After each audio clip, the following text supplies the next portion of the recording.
one people.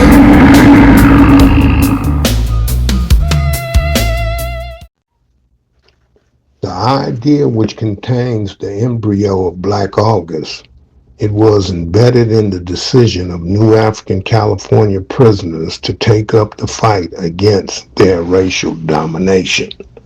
A shout out to Ulysses McDaniels, Clifford Jefferson, and Kevin Bonewell. The fight begins to display its definition and determination in the 1950s with Black Muslims. Malcolm X's analogy, a single spark can start a prairie fire, it proved true as the dialectic of the fight was joined. It set in motion all that would come to be: the politics of self-determination, the theocracy of Islam, the philosophy of nationalism, and its evolutionary manifestation to New African Revolution.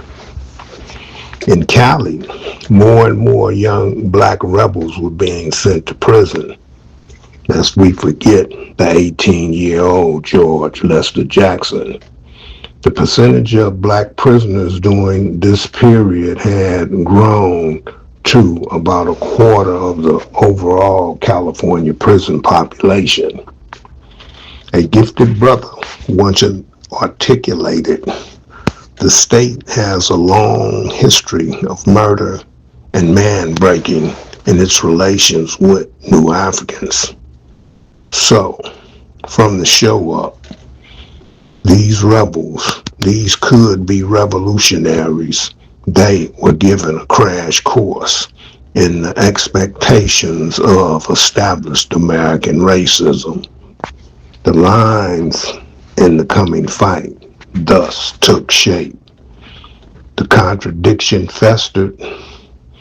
There wasn't complete unanimity. Most Blacks didn't want any trouble. They, by and large, accepted the status quo and were prepared to go along to get along.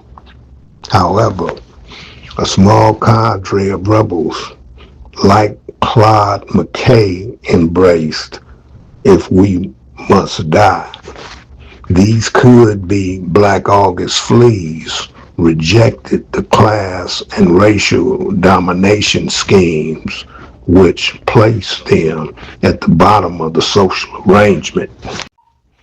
Balagoon Kamban wrote, "If a person can live with the understanding the ever-changing nature of things come with the possibility of death, then they can live more fully and serve as a source of both inspiration and clarity." Some of us here today who are hearing these words, we know either from our life experience or instruction that New African prisoners who committed to standing as men in the California Gulag, they were targeted for destruction, a la WL and others. The events by which they are known are a tragic deterrent to most, but Black August martyrs we boast. You might ask why? Our apprentice Bunchy Carter would reply, a slave, a natural death who dies, can't balance out two dead flies. A brief history of Black August, BA 1226, 47th cycle, FYK.